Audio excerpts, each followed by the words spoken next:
Hi guys, welcome back to another episode of Mom Talks. This month we are talking all about brilliant breast milk celebration. And I just personally hit 12 months of breastfeeding. And so I'm going to kind of use it as a reflection episode to kind of look back on some successes and some challenges that I've faced and hopefully share some helpful insights with you guys as well, like things that helped me, things that kind of made it more challenging and more difficult.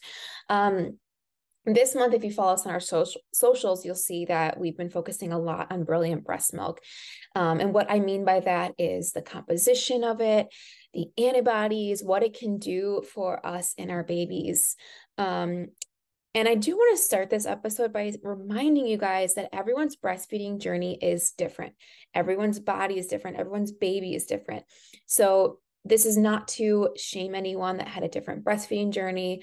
Remember, even if you only were able to breastfeed for one day, 1 week, 1 year, whatever your journey looked like for you, that is a success. That is amazing. And if you tried before and this time around for a baby, you decided, you know what?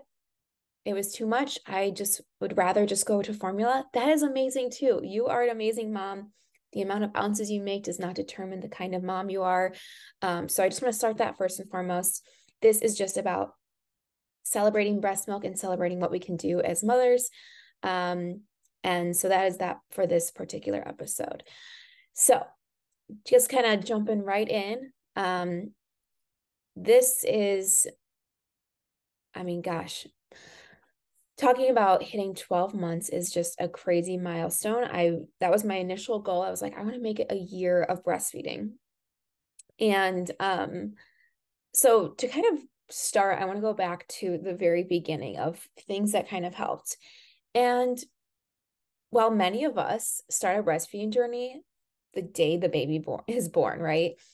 We're not always taught to prep and look into breastfeeding ahead of time or when we're pregnant. Because when we're pregnant, it's preparing the baby's room. It's getting all the items for baby. We don't necessarily think of lactation courses, breastfeeding.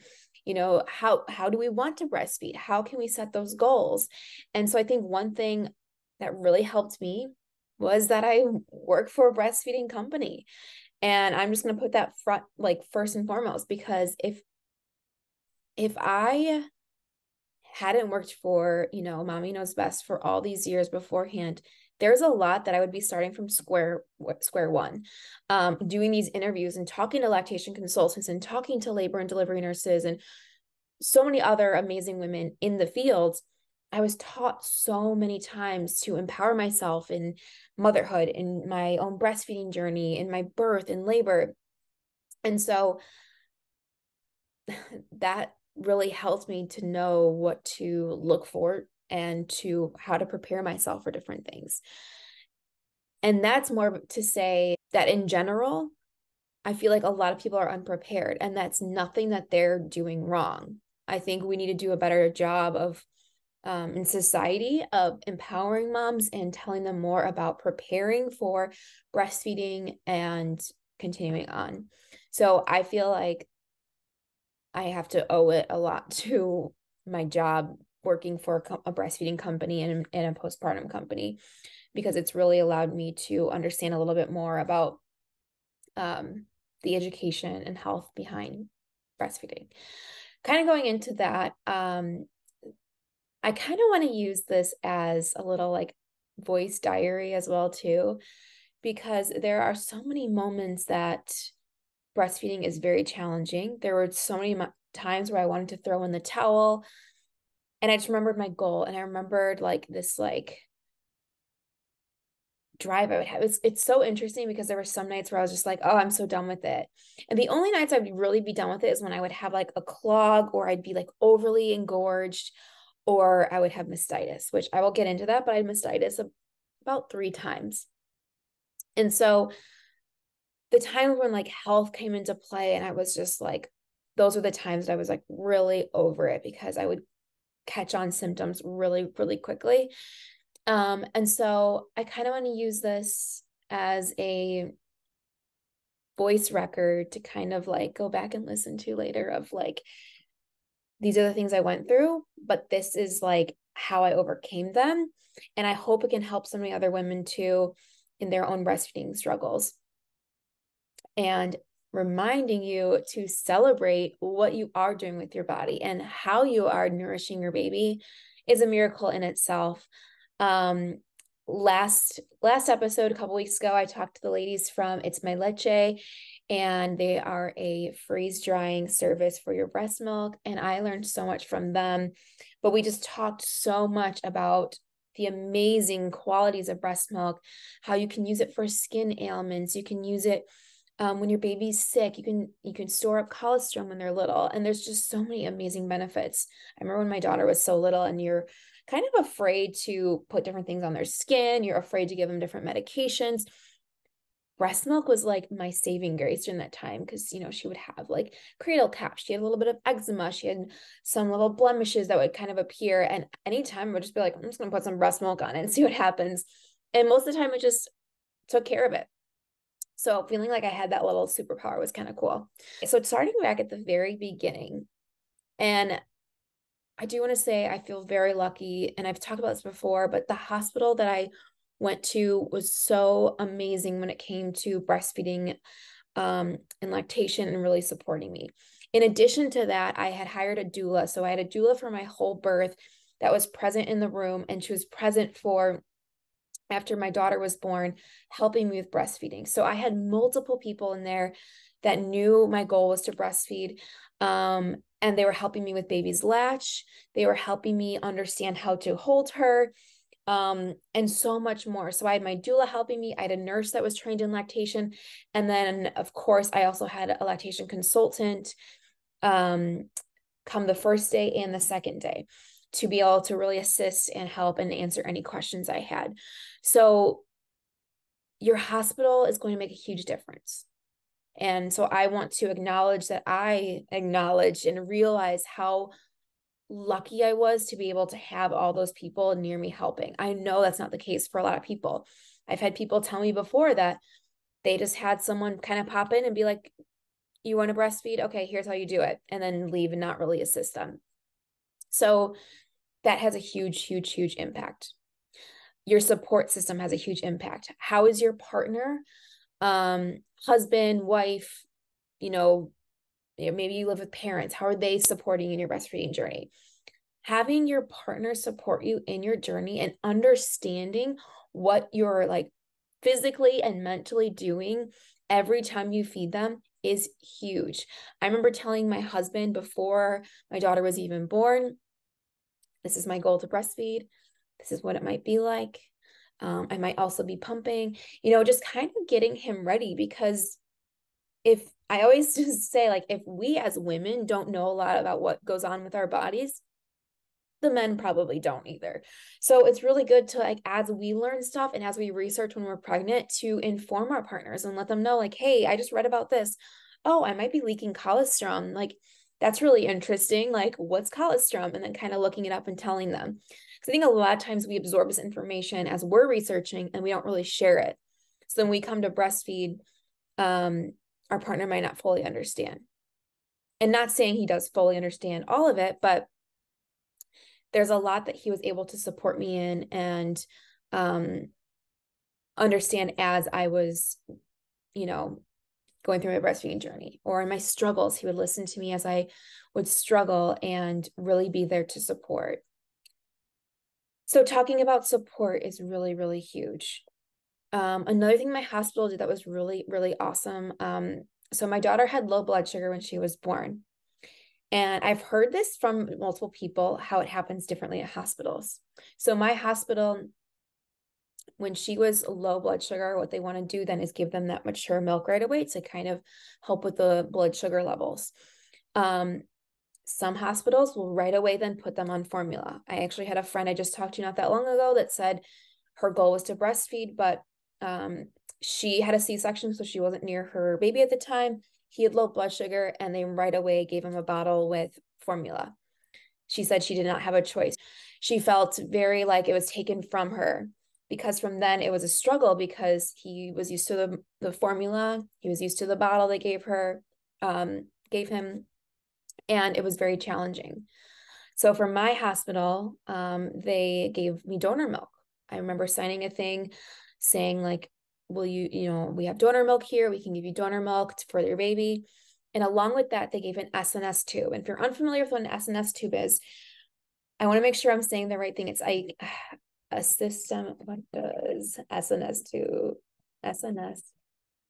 stand for? I'm going to just Google it right now. Okay, supplemental nursing system. So basically what it is this tiny, tiny straw that goes from your nipple to whatever bag has the donor milk. That way, when your baby is getting the donor milk, they're also latched onto your breast, which is going to help your own milk supply.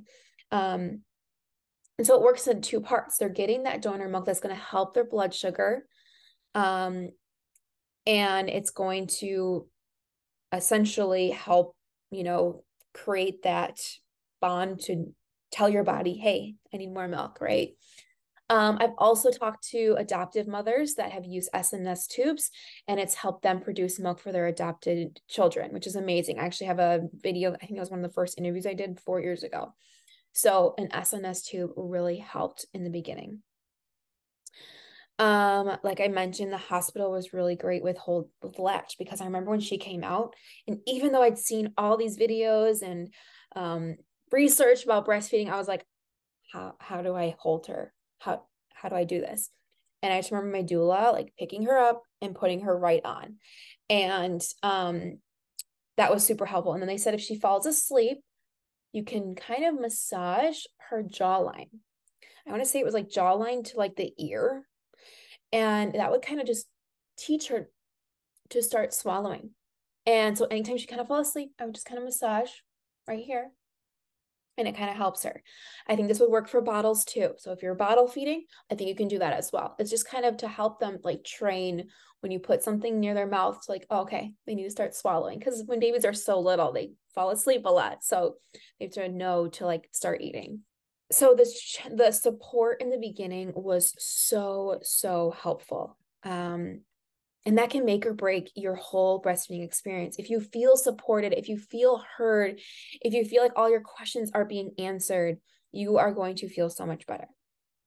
Now, it's not to say if you had a horrible or a difficult journey in the hospital that you can't flip it around and be in control of your breastfeeding experience. You absolutely can.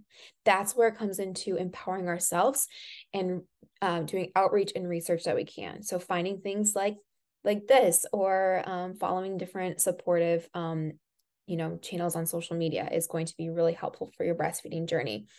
Finding a lactation consultant that is there to support you and help you with any questions, and making sure you do your research of like, okay, it's a good lactation consultant, going into some challenges. And then I want to make this like a fun learning episode and talk about the science of breast milk, because I've been learning so much lately about it, and we just got to talk about it.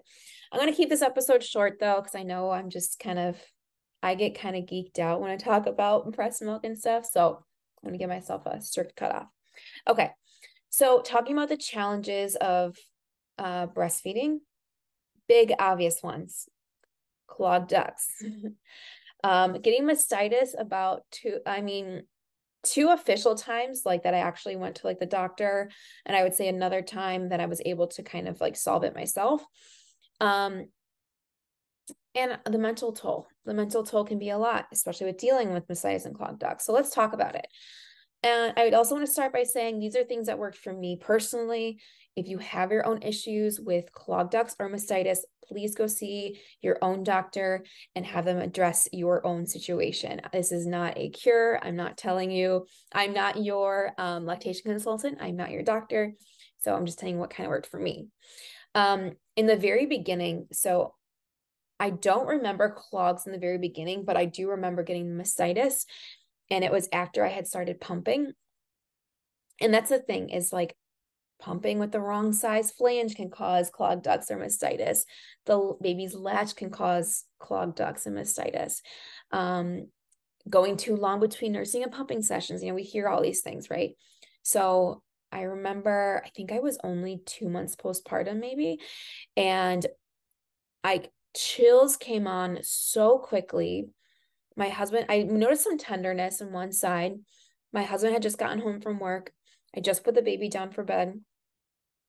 And out of nowhere, I was so cold. I was freezing. Like I remember I had like two pairs of pants on, and this is like May. So it's not like cold, cold. I had two pairs of pants on. I had two sweatshirts on. I had like a beanie on. I was like, I cannot get warm. I didn't think of taking my temperature. My husband then grabbed the thermometer, took my temperature, and I had like 101 temp. And I'm someone that typically runs like colder, so that's like a big fever for me. Um, so the next, I was kind of doing some research on my phone that night. When she woke up to nurse that night, I got some relief. Then the next morning, I called my doula, and I also went to immediate care because I just didn't want things to get worse and to spread to like a bad infection.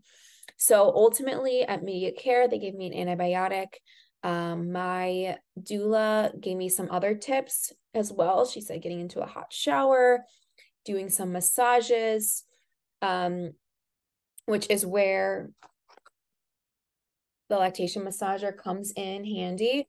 The important thing though is when you do have a clogged duct or mastitis, you do not want to overdo it with massaging. So it's just kind of moving it around, kind of getting the kinks out is good. But remember, we want to keep the milk moving, and a clog is not necessarily a clog of milk. It's more so that there's inflammation in your breast. So what you want to do is actually take an anti-inflammatory. So you want to take like an ibuprofen and then use cold because that's going to help with the inflammation. Now, when it comes to the milk flow, heat is going to help milk flow. And I've been learning this kind of as I've been going and kind of seeing different successes and issues. So another thing was dangle feeding. So like when you hang kind of over, almost like a cow, over your baby and have them feed that way.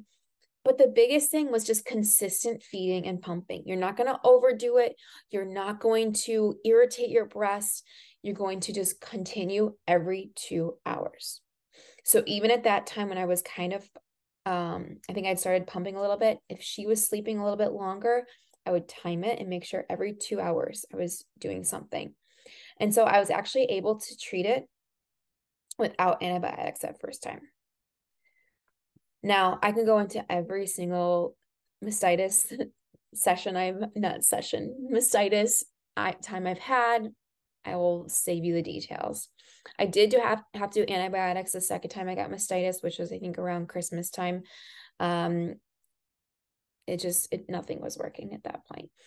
I kept very consistent, but sometimes mastitis can come on really quickly. Sometimes you'll notice a clog and you're kind of like, okay, how can we help this clog?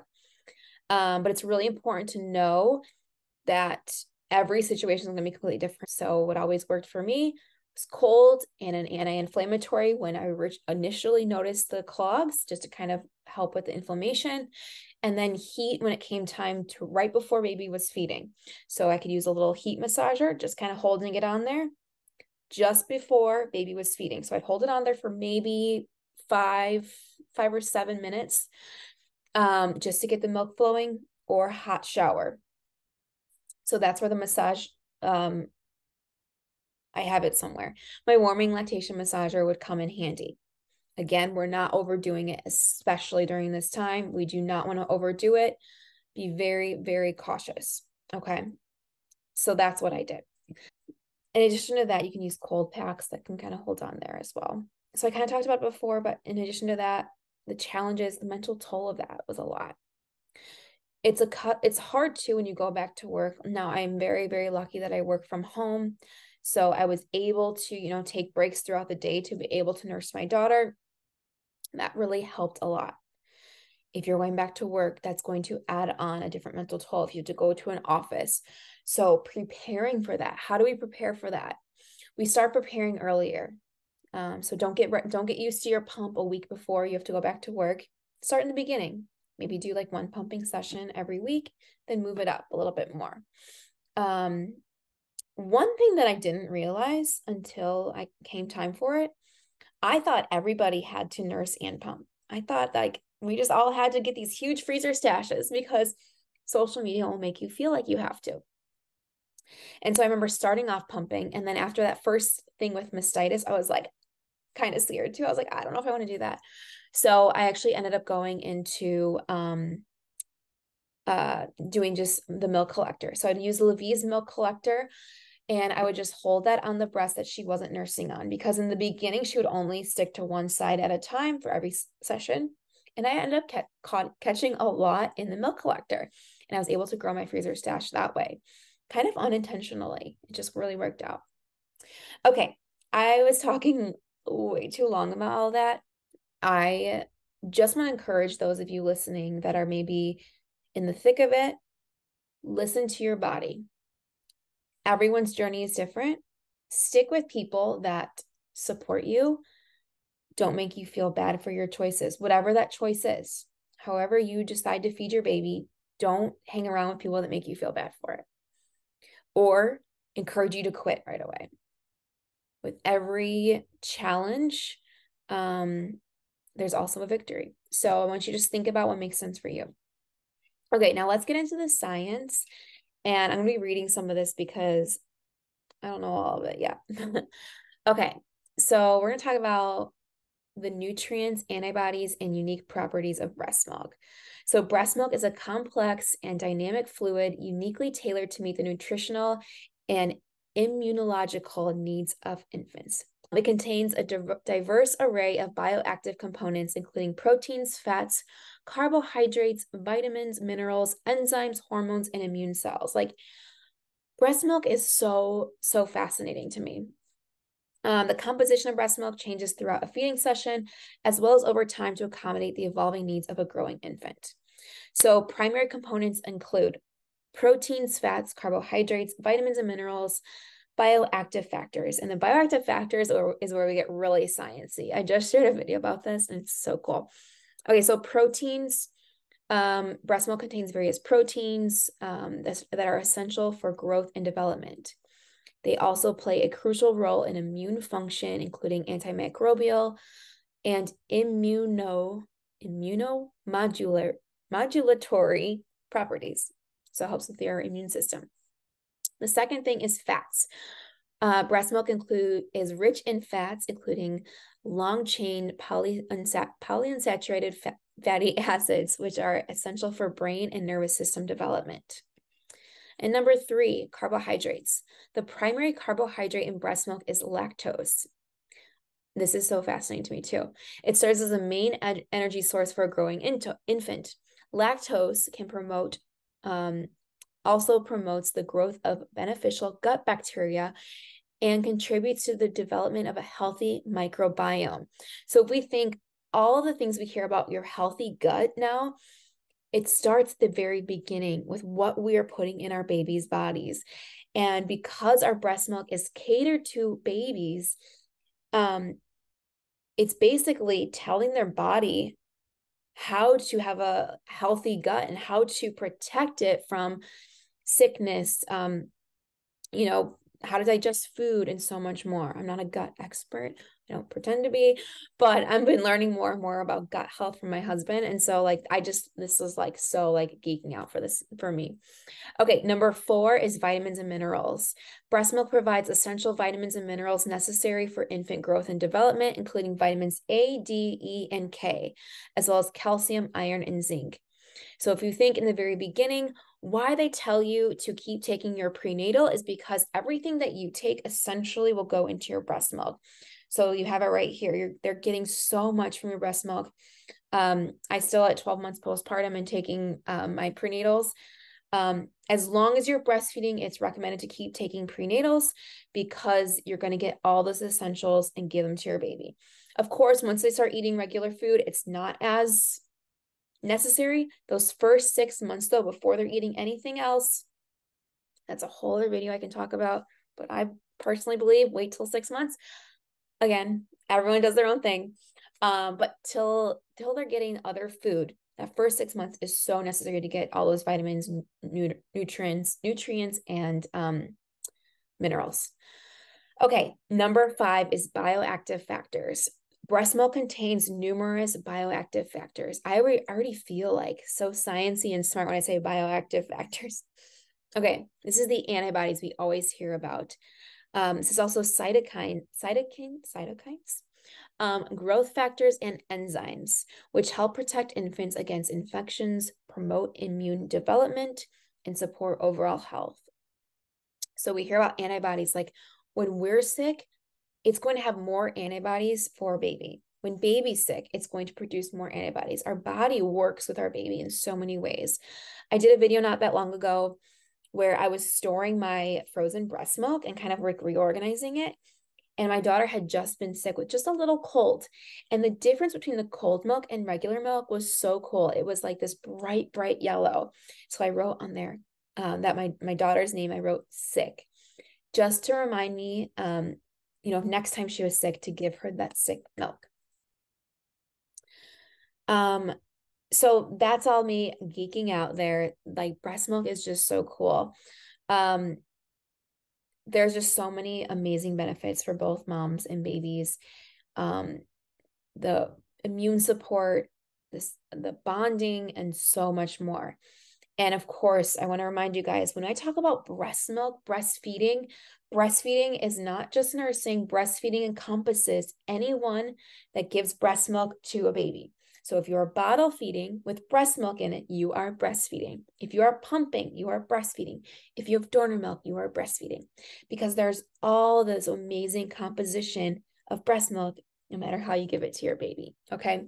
So let's remember that you can still bond with the baby if they're bottle fed. It goes so much more beyond that. We talked about the gut microbiome, how that plays a crucial role in baby's development, and just how it impacts infant health. So anytime my daughter was sick, I also saved up some colostrum. So when she was really little, I had that I'm trying to think of how you would describe it. It's almost like yellowy. I think it's higher in sugar, just that little tiny amount. So I would just give her a little tiny bit. I literally had like them in ready in syringes. So when she was sick, I just popped a little drop in her mouth. And I was like, I feel better, like knowing I did something.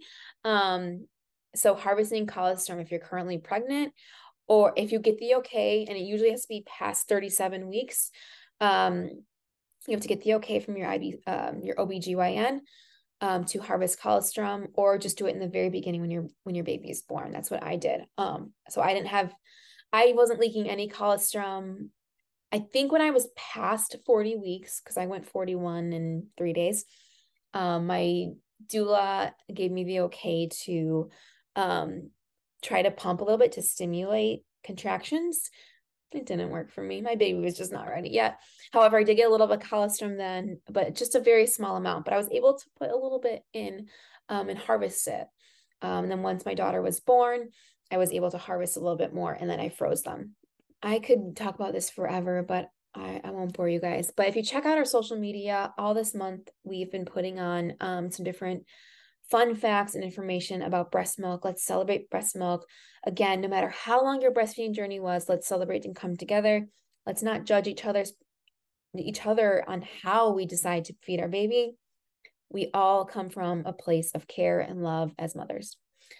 Like I said, my episode with It's My Leche last time, which was 2 weeks ago, we talk all about other amazing benefits of breast milk, talking about shelf life and how you can preserve it and so much more. All right. So as I end this episode, I just want to reflect, and I hope you guys take this time to reflect. I want you to remind yourself that you are doing an amazing job.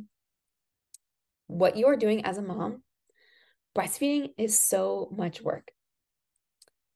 Whether you're nursing or pumping or doing a little bit of both, whether you're supplementing a little bit, it's a lot of work. Being a mom is a lot of work, right? And so I just have so much gratitude for my body, for my support system, for being able to do this, because I know it doesn't come easy.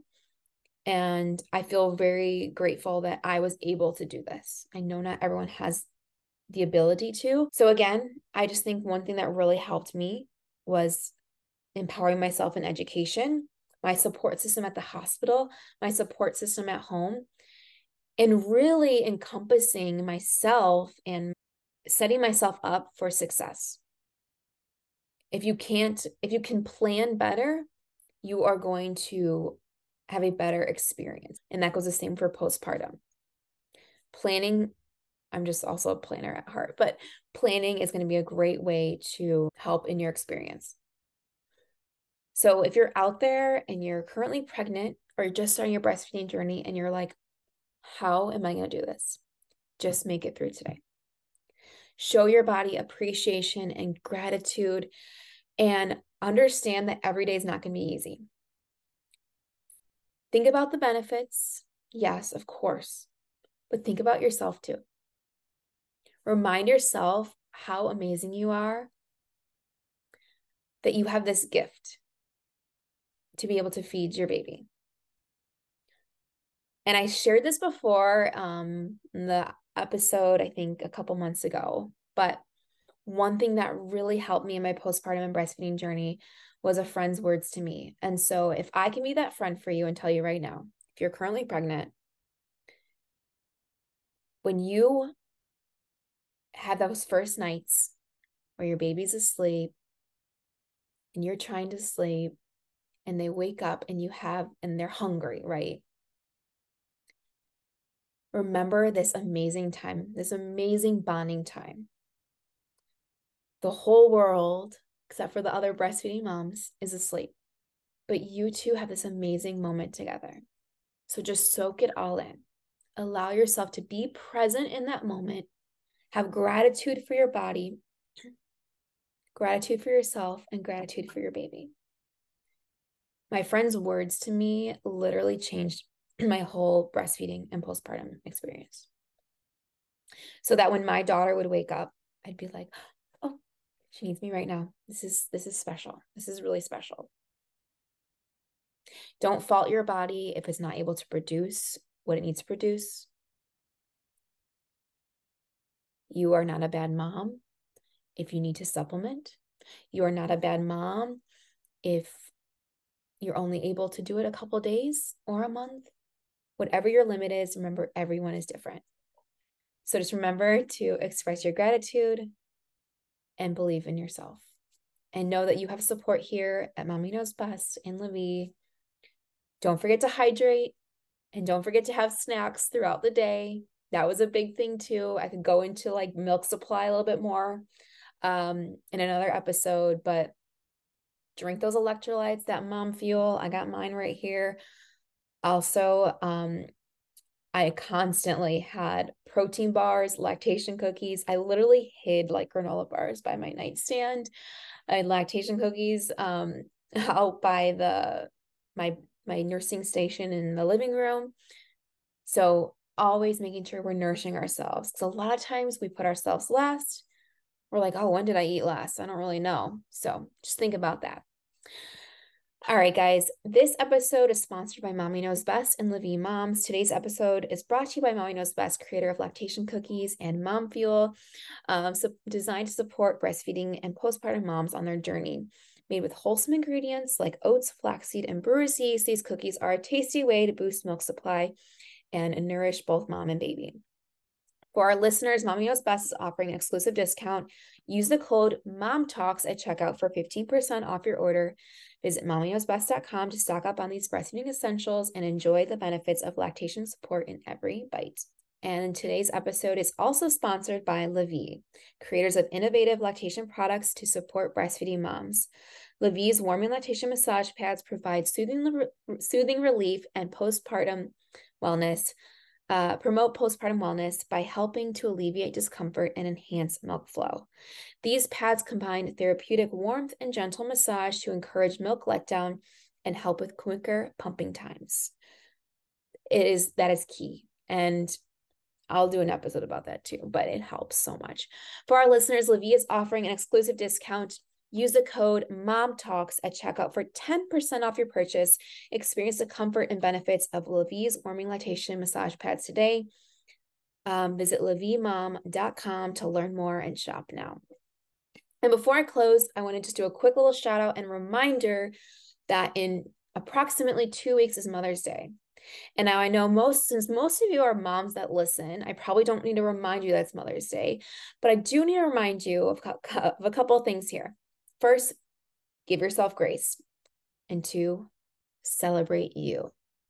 Even if your day does not look how you want it to look, give yourself a chance to be celebrated.